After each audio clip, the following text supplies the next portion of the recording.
પાટડીમાં પ્રતિબંધિત દોરી સળગાવવામાં આવી। પાટડીમાં મહાકાળ ગ્રુપના યુવાનો દ્વારા 1.5 મણ પ્રતિબંધિત દોરી સળગાવવામાં આવી।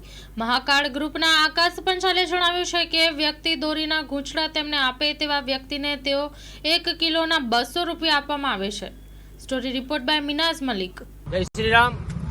આજરોજ તારીખ 12, 13, 14 ઉત્તરાયણના પર્વ નિમિત્તે ગામમાંથી શેરીમાંથી ચાઇના દોરી ઉઘરાવીને આશરે અમે આજ 25 કિલો જેટલી દોરી ભેગી કરી છે અને ગામમાં ચાઇના દોરી ભેગી કરીને તેનો નાશ કર્યો છે અને આવનારા ઉત્તરાયણના પર્વ નિમિત્તે અમે આ ચાઇના દોરીનો બહિષ્કાર કરીશું, જેથી કરીને પક્ષીઓ તથા કોઈ પણ પશુ પક્ષી કે માણસને આ ચાઇના દોરીથી કોઈ પણ જાતનું નુકસાન ના થાય એવી અમે આ ગામજનોને તથા તમામ આ ચાઇના દોરીનો ઉપયોગ કરનારાઓને અમે ચાઇના દોરીનો બહિષ્કાર કરવાનું જણાવીએ છીએ। જય જય મહાકાલ। જય જય મહાકાલ।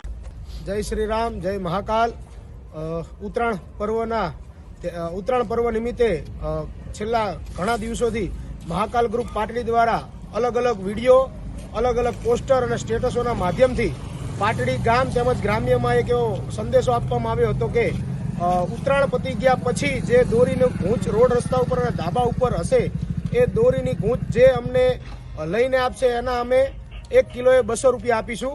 એ વાતને સમગ્ર ગામના લોકો અને ગ્રામ્યના લોકોએ ઝીલી લીધી હતી અને અમને અલગ અલગ ગલીએથી, અલગ અલગ એરિયામાંથી વારંવાર ફોન આવ્યા હતા અને અમે મહાકાલ ગ્રુપના દરેક કાર્યકર્તા દ્વારા આજ રોજ 2 દિવસમાં 25 થી 30 કિલો જેવી દોરી ઉઘરાવવામાં આવી હતી અને જેના અમે એને કિલોના ભાવે પૈસા આપ્યા હતા અને આ દોરીઓમાં સૌથી વધારે 98% દોરી પ્રતિબંધિત ચાઇનીઝ દોરી છે અને 2% દોરી જ સાદી દોરી છે। તંત્ર દ્વારા વારંવાર ચેકિંગ કરવામાં આવ્યું, વારંવાર ગામમાં દુકાને વેપારીઓના તાદીન ચેકિંગ કરવામાં આવ્યું, પણ તોય ચાઇના દોરી એટલા જ પ્રમાણમાં પાટડી શહેરમાં વેચાણી છે। દુઃખદ ઘટના છે કે આ જ ચાઇના દોરીથી ઓડુના એક યુવકનું મોત થયું હતું અને આજે અમે જે પક્ષીઓનું અભિયાન ચલાવ્યું છે એમાં 2 પક્ષીઓનું ચાઇના દોરીઓથી મોત થયું હતું, જેની ગંભીરતાથી નોંધ તંત્રએ લેવી જોઈએ। બસ એ જ અપેક્ષા। જય શ્રી રામ, જય મહાકાલ। જય મહાકાલ। માં motor driving, safe and sure driving. Driving એ શોખ સાથે આપની મોટી જવાબદારી પણ છે। અમારા ઇન્સ્ટ્રક્ટર દ્વારા સચોટ અને સરળ માર્ગદર્શન